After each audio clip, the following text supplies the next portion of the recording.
آج کا جو ہمارا موضوع ہے جس کو ہم نے انتخاب کیا ہے وہ ہے نبی پاک صلی اللہ علیہ وسلم کا مدد کرنا، استعانت، مدد کرنا بِإِذْنِ اللہ، اللہ کی مدد سے۔ تو ایک سیکنڈ میں کیا ہو سکتا ہے، ایک لمحہ میں کیا ہو سکتا ہے، مگر یہ اختیار اور یہ طاقت اور یہ قوت اللہ تعالیٰ نے مصطفیٰ کو عطا فرمائی ہے کہ آقا چاہتے ہیں تو ایک لمحہ کے اندر اس کے حافظے کو اتنا مضبوط کر دیا کہ ابو ہریرہ کہتے ہیں اس کے بعد پوری زندگی میں کبھی کوئی بات نہیں بھولا جو آپ ایک ارشاد فرماتے تھے، ہر ایک بات میرے سینے کے اوپر نقش ہو جاتی تھی۔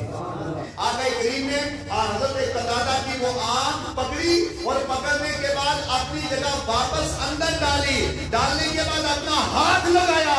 حضرت قتادہ کہتے ہیں کہ پہلے میری آنکھوں کی روشنی کم ہو چکی تھی، لیکن اب جو ہی سرکار کا ہاتھ لگا پہلے سے اللہ نے زیادہ روشنی عطا فرما دی۔ آنکھ کٹ گئی، آنکھ چلی گئی تو اب کوئی لوٹا نہیں سکتا، خدا کی ذات لوٹا سکتی ہے، خدا کے علاوہ کوئی نہیں لوٹا سکتا۔ لیکن خدا جب اپنے محبوب کو پسند کر لیتا ہے تو اتنا اختیار محبوب کو بھی عطا فرما دیتا ہے کہ محبوب کی عرض کر دیتے ہیں اے مولا بارش کا رخ بدل دے، آقا اشارہ کرتے ہیں آسمان کا بادل مصطفیٰ کے اشاروں پر چلا کرتا ہے۔ سرکار علیہ السلام اشارہ کر رہے ہیں، جدھر جدھر اشارہ کرتے ہیں، صحیح بخاری کی حدیث ہے، جدھر جدھر اشارہ کر رہے ہیں ادھر ادھر بادل ہٹ رہے ہیں اور سیکنڈوں کے اندر پورا مدینہ ایک دھوپ سے پورا مدینہ روشن ہو چکا ہے۔ حضرت آدم کہیں گے کسی اور کے پاس جاؤ، کس کے پاس جائیں؟ تو حضرت آدم کہیں گے نوح کی بارگاہ میں چلے جاؤ۔ یہ لوگ سارے پوری دنیا کائنات سارے لوگ نوح کی بارگاہ میں جائیں گے اور کہیں گے نوح علیہ السلام آپ اللہ کی بارگاہ میں سفارش کر دیں، ہماری مدد کریں۔ نوح علیہ السلام کہیں گے اذهبوا الى غیری، کسی اور کے پاس چلے جاؤ۔ نوح کہیں گے یہ لوگ کہیں گے کس کے پاس جائیں؟ تو نوح علیہ السلام کہیں گے ابراہیم علیہ السلام کے پاس چلے جاؤ۔ یہ لوگ آئیں گے حضرت ابراہیم کی بارگاہ میں اور کہیں گے ابراہیم علیہ السلام اللہ نے آپ کو بڑا کمال دیا ہے، بڑے عروج دیے ہیں، بلندیاں عطا کی ہیں، آپ ہماری مدد کریں۔ حضرت ابراہیم کا بھی یہی جواب ہوگا کسی اور کے پاس جاؤ۔ کہا کس کے پاس؟ حضرت موسیٰ کے پاس جائیں گے، موسیٰ کہیں گے عیسیٰ کے پاس جائیں گے۔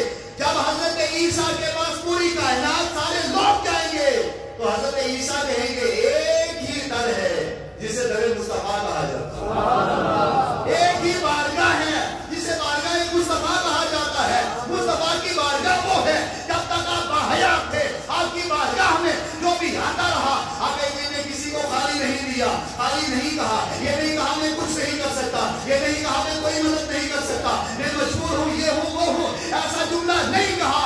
آپ کی زندگی میں جو بھی آتا رہا مصطفیٰ اس کو سیراب کرتے رہے۔ حضرت عیسیٰ کہتے ہیں آج بھی آپ مصطفیٰ کی بارگاہ میں چلے جاؤ، مصطفیٰ اس مسئلے میں تمہاری ضرور مدد فرما دے گا۔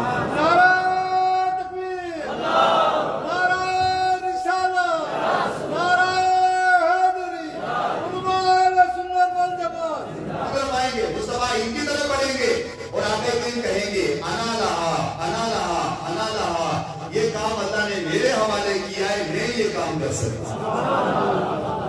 آگے حدیث کے لفظ موجود ہیں کہ آقا کریم صلی اللہ علیہ وسلم کھڑے ہوں گے رب کی بارگاہ میں، اللہ سے اجازت مانگیں گے، اے مولا مجھے اجازت عطا کر۔ اللہ تعالیٰ رسول علیہ السلام کو اجازت عطا کرے گا۔ آقا کریم صلی اللہ علیہ وسلم کھڑے ہو کر کے رب کی تعریف بیان کریں گے، اس کی توصیف بیان کریں گے، مصطفیٰ خدا کی تعریف کریں گے۔ تعریف کرنے کے بعد اپنا سر سجدے کے اندر رکھ دیں گے۔ جو ہی مصطفیٰ اپنا سر سجدے میں رکھیں گے اللہ فرمائے گا ارفع راسک یا رسول اللہ صلی اللہ علیہ وسلم اپنے سر انور کو اٹھا لیجئے، فاشفع تشفع، اے محبوب آپ مانگیے آپ کو عطا کیا جائے گا۔ سلطوطہ محبوب مانگیے، کیا مانگتے ہیں؟ جو آپ مانگیں گے عطا کیا جائے گا۔ فاشفع تشفع، حضرت کہنے لگے یا رسول اللہ اس جگہ کنواں نکالنا ہے۔ آقا کریم صلی اللہ تعالیٰ علیہ وسلم آپ سواری کے اوپر سوار تھے، جس سواری پر سوار تھے اس سواری کا جو پاؤں ہے وہ سواری نے اپنا پاؤں زمین کے اوپر مارا، جو ہی اس جگہ مارا تو اس جگہ پانی کا چشمہ پھوٹ گیا۔ التمس خواب دیکھا، جو ہی بیدار ہوئے تو بیدار ہونے کے بعد سیدھا اٹھے، مختار کاکی کے پاس چلے گئے، پیر کے پاس گئے، اور بڑے ادب کے ساتھ، رات کا عالم تھا، سارے لوگ سوئے ہیں، ایک سناٹا چھایا ہے، ایک اندھیرا چھایا ہوا ہے، اتنے میں التمش اٹھے، فرید الدین شکر گنج کی بارگاہ میں گئے، مختار کاکی کے پاس گئے، اور مختار کاکی کے پاس جانے کے بعد کہنے لگے، اے مختار کاکی، ابھی رات کا تھوڑا سا حصہ گزرا ہے، میں نے خواب میں یہ منظر دیکھا تھا۔ مختار کاکی کہنے لگے، اٹھو، کھڑے ہو جاؤ، چلتے ہیں، ذرا جا کر کے دیکھتے ہیں۔ جو یہ اٹھے، ساتھ میں فرید الدین شکر گنج کو بھی لیا، مختار کاکی بھی گئے، التمش بھی گئے، یہ تینوں لوگ گئے، آگے پہنچے، چراغ بھی لیا، اور چراغ لینے کے بعد اسی جگہ پر پہنچے۔ ابھی کچھ دیر پہلے، شام سے پہلے، جس جگہ پر بالکل سالم کر کے آئے تھے کہ یہاں کل کام شروع کرنا ہے، جو ہی رات کے بعد پہنچے، چراغ لے کر کے پہنچے، تو کیا دیکھتے ہیں؟ وہاں چشمے کا ایک سمندر جاری ہے۔ صلی اللہ علیہ وسلم مسجد شریف کے اندر تشریف لائے، آپ نے دروازہ کھولا، دروازہ کھولنے کے بعد اندر آئے، حوض پہ پہنچے، حوض پہ آ کے آقا نے وضو کیا، وضو کرنے کے بعد آپ مسجد کے اندر تشریف لے گئے، جا کے اللہ اکبر، سرکار نماز پڑھ رہے ہیں، زور سے نماز پڑھ رہے ہیں، آقا نے نماز پڑھی، جو یہ دیکھ رہے ہیں، اتنے میں یہ فوراً بیدار ہوئے، جو ہی بیدار ہوئے، بستر بھول گئے، گھر بھول گئے، لائٹ بھول گئے، روشنی بھول گئے، سب کچھ بھولے، بغیر چپل کے دوڑتے دوڑتے مسجد کے اندر پہنچے، تو کیا دیکھا کہ آقا کریم صلی اللہ علیہ وسلم نے جس جگہ وضو کیا تھا، وضو کا پانی سامنے نظر آ رہا ہے۔ آقا چل کر کے گئے مسجد کے اندر، تو جب بندہ چل کر کے جاتا ہے، اس کے پاؤں گیلے ہوتے ہیں، تو پاؤں کا پانی کا نشان زمین پر پڑتا ہے، انہوں نے دیکھا کہ پانی کا نشان بھی پڑا ہے، اور خواب میں جہاں دیکھا آقا نے وہاں نماز پڑھی، آقا کے مصلے پر دیکھا، اور اس میں یہ لگ رہا تھا ابھی کوئی یہاں نماز پڑھ کے گیا ہے، اور جب مسجد کے اندر آئے تو ارشاد فرماتے ہیں، اتنی خوشبو تھی، اتنی خوشبو تھی، لگتا تھا کہ جنت مسجد کے اندر پہنچ چکی ہے۔ دل سے مصطفیٰ کو پکارو، آقا کریم مدینے سے تمہیں جواب عطا فرمائے۔ نبی مکرم شفیع معظم صلی اللہ تعالی علیہ وسلم کو اللہ جل مجدہ الکریم نے بے شمار اوصاف عطا فرمائے، کمالات عطا فرمائے، خوبیاں عطا فرمائی، جو کمالات، خوبیاں، اوصاف اور جامعیت ہمارے اور آپ کے آقا پیغمبر اعظم صلی اللہ علیہ وسلم کے اندر ہے، صبح قیامت تک نہ کوئی پیدا ہوا ہے، نہ ہی کوئی پیدا ہو سکتا ہے۔ نبی پاک صلی اللہ علیہ وسلم کے اوصاف، کمالات، خوبیاں اور آپ کے فضائل و کمالات بے شمار، لا تعداد اور لا متناہی ہیں۔ ان میں سے ایک نبی پاک صلی اللہ علیہ وسلم کو اللہ نے جو کمالات دیے، ان میں سے ایک یہ ہے کہ نبی پاک صلی اللہ علیہ وسلم استعانت کرتے ہیں، مدد کرتے ہیں، اور کوئی سرکار کی بارگاہ میں آ کر کے کوئی چیز طلب کرے تو سرکار اس کی طلب کو پورا کرتے ہیں، اس کی استعانت کرتے ہیں، اس کی مدد کرتے ہیں، اور یہ مدد آقا کریم صلی اللہ علیہ وسلم از خود نہیں کرتے، بلکہ بِإِذْنِ اللہ، اللہ تبارک و تعالی کی اجازت سے اور اللہ تعالی کی مدد سے کرتے ہیں۔ آج کا جو ہمارا موضوع ہے، جس کو ہم نے انتخاب کیا ہے، وہ ہے نبی پاک صلی اللہ علیہ وسلم کا مدد کرنا، استعانت، مدد کرنا بِإِذْنِ اللہ، اللہ کی مدد سے۔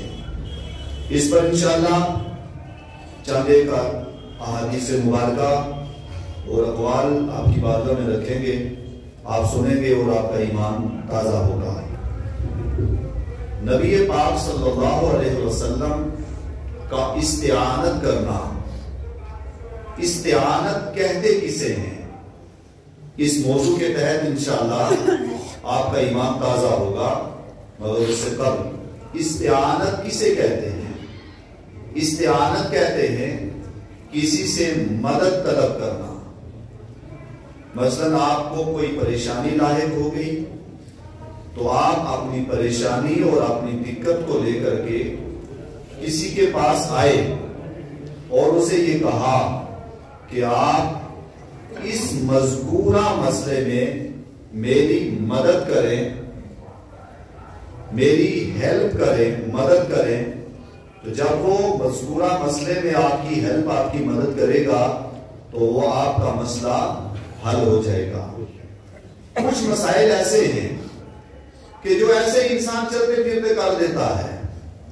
مثلا باہر کوئی آدمی کھڑا ہے مانگنے والا، تو میں نے کھانا نہیں کھایا، کوئی مانگنے والا کہتا ہے تمہارے اعظم صاحب 50 کا نکالتے ہیں، اس کو دے دیتے ہیں، تو دستوں دستی ہوا اس کی امداد کر دی۔ ایک یہ ہے، اور ایک باہر گیٹ پہ ایک آدمی کھڑا ہے جس بیچارے کی آنکھوں کی روشنی ختم ہو گئی ہے۔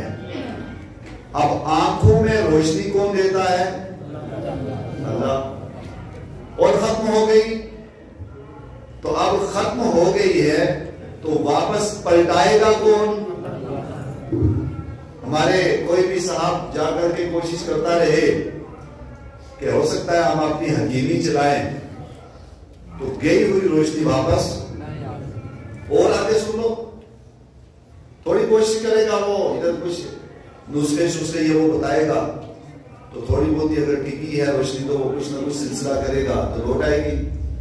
لیکن اس کے مقابلے میں ایک آدمی وہ ہے کہ جس کی آنکھ ہی باہر نکل آئے، بولے آنکھ ہی باہر نکل آئی ہے، اب کیا آپ اس کی امداد کر سکتے ہیں؟ ایسے تو دستی جو آپ ہیلپ کریں گے، لیکن اس مسئلے میں آپ اس کی کیا مدد کریں گے؟ آنکھ ہی جب نکل آئی ہے تو کچھ ہو پائے گا؟ کچھ نہیں۔ اور آگے آ جائیں، آنکھ کیا ایک آدمی وہ ہے کہ اس کی لاش پڑی ہے، ڈیڈ باڈی ہے، ختم ہو گیا ہے، آپ اس کی کیا ہیلپ کر سکتے ہیں؟ کچھ نہیں۔